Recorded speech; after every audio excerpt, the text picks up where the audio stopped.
Sidang yang dipantas adalah apa yang diperintahkan dan tidak berbuat yang hal-hal yang membuat orang tua tidak sakit hati. Ada lagi? Saya? Definisi berbakti kepada orang tua itu tidak ketika mereka meminta tolong kita tidak menolaknya. Begitu. Itu betul sekali ya teman-teman. Jadi berbakti kepada kedua orang tua itu berasal dari bahasa Arab yang artinya bagian dalam etika Islam yang menunjukkan kepada tindakan berbakti atau berbuat baik kepada kedua orang tua. Berbakti kepada kedua orang tua merupakan berbuat baik terhadap kedua orang tua atau biasa disebut dengan birrul walidain, yaitu memberi kebaikan atau berkhidmat kepada keduanya serta mentaati perintahnya kecuali yang maksiat dan mendoakannya apabila keduanya telah wafat. Jadi teman-teman, berbakti kepada kedua orang tua ini adalah salah satu sikap dari seorang anak terhadap orang tuanya, dan itu termasuk kewajiban di dalam agama Islam. Ya, Bu. Nah, dalam agama Islam, berbakti kepada kedua orang tua itu diutamakan. Contohnya seperti ketika ibu atau ayah kita sedang mengambil, maka kita harus menjawabnya. Nah, itu merupakan salah satu sikap sopan santun terhadap kedua orang tua kita. Sedangkan saat mereka memberikan perintah, maka kita harus melaksanakan perintah tersebut. Oke, jadi teman-teman, dalam Al-Quran, Allah banyak sekali berfirman bahwa berbakti kepada kedua orang tua itu dapat diartikan sebagai rasa hormat dan rasa terima kasih kita kepada beliau, yang mana berbakti kepada kedua orang tua ini hukumnya yakni fardu ain atau wajib bagi setiap muslim di dalam agama Islam, meskipun seandainya kedua orang tua kita atau kedua orang tua itu adalah non-muslim. Mengapa hukumnya dikatakan fardu ain atau wajib? Karena setiap muslim itu wajib mentaati setiap perintah dari keduanya selama perintah tersebut tidak bertentangan dengan perintah Allah Subhanahu wa taala. Karena sikap dari berbakti kepada kedua orang tua itu merupakan bentuk akhlak yang paling utama di dalam agama Islam. Nah, teman-teman, akhlak berbakti kepada kedua orang tua ini telah disebutkan dalam sebuah hadis. Nah, teman-teman, dalam sebuah hadis tersebut menjelaskan yang artinya dari Abu Hurairah dari Nabi Shallallahu Alaihi Wasallam, beliau bersabda, dia celaka.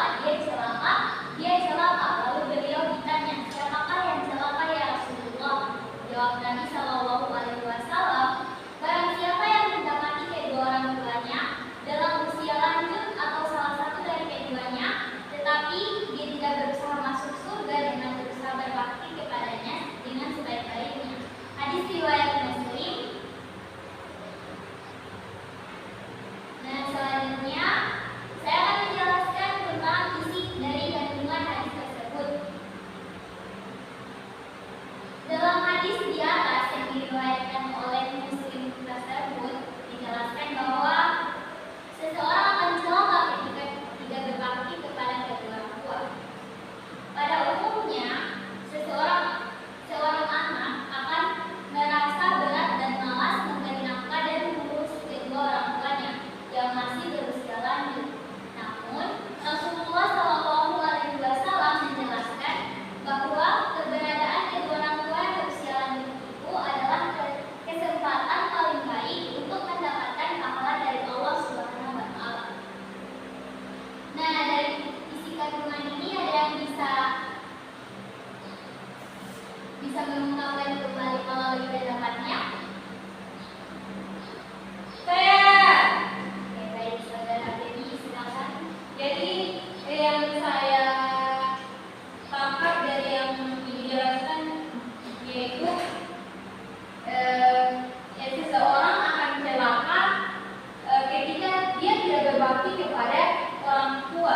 pada umumnya kan seorang anak itu merasa berat dan malas memberi nafkah dan mengurus kedua orang tua mereka, sehingga ketika mereka tidak mengurus kedua orang tua mereka dengan baik, maka mereka akan celaka. Terima kasih. Jadi kata dia celaka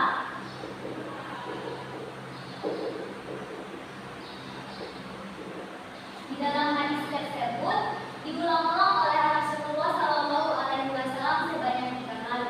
Mengapa? Karena kata tersebut menunjukkan bahwa celaka akan benar-benar terjadi kepada seseorang yang tidak berbakti kepada kedua orang tuanya. Hal ini juga menunjukkan betapa pentingnya berbakti kepada kedua orang tua, terlebih lagi ketika kedua orang tua atau salah satu dari mereka masih hidup. Oke, baik, selanjutnya kita akan masuk ke materi tentang 3 orang yang tidak akan dilihat oleh Allah pada hari kiamat nanti. Jadi ada 3 golongan yang tidak akan dilihat oleh Allah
durhaka kepada orang tua.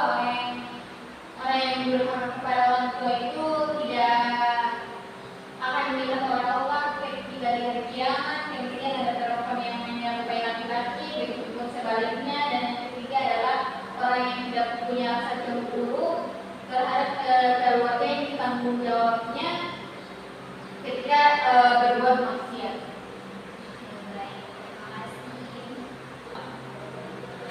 Kemudian teman-teman, kita akan masuk kepada materi tentang 3 perkara yang akan menjadikan dosa besar yang paling besar.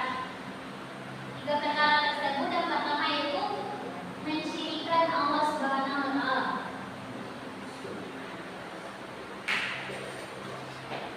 Nah, jadi dari perkara yang pertama ini, mensyirikkan Allah Subhanahu wa Ta'ala itu bermaksud mempersekutukan Allah, dan ini termasuk dosa yang paling besar karena ia meyakini dan mempercayai kepada sesuatu makhluk bahwa ia berkuasa untuk memberi manfaat dan mudarat terhadap sesuatu perkara. Nah, syirik ini ada 5 jenis ya teman-teman. Jadi yang pertama itu ada syirik dalam itikat, yang kedua ada syirik dalam ketaatan, dan yang ketiga ada syirik dalam kasih sayang, keempat syirik dalam tawakal, serta yang terakhir syirik dalam ibadah. Pasti syirik dalam ibadah itu telah teman-teman kenali dan sangat-sangat teman-teman jumpai dalam lingkungan teman-teman ya. Kemudian perkara yang kedua yaitu mendurhakai ibu dan bapak.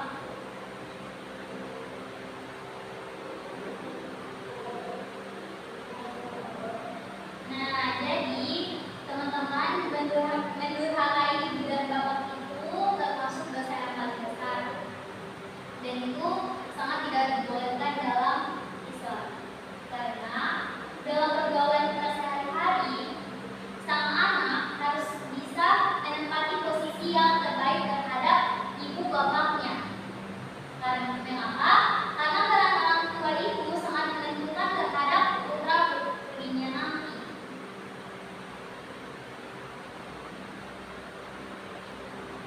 Kemudian yang terakhir yaitu perkara tentang bersaksi palsu atau berkata dusta. Nah, bersaksi palsu adalah salah satu dari perbuatan dosa besar. Oleh karena itu, kita selayaknya memahami, mewaspadainya, lalu menjauhinya. Sebagaimana Allah telah melarang perkataan dusta, termasuk syahadat jujur. Sebagaimana Allah berfirman dalam Al-Quran surat Hajj yang artinya, demikianlah perintah Allah, dan barang siapa mengagungkan apa-apa yang terhormat di sisi Allah, maka itu adalah lebih baik baginya di sisi Rabb-Nya. Dan telah dihalalkan bagi kamu semua binatang ternak kecuali yang diterangkan kepada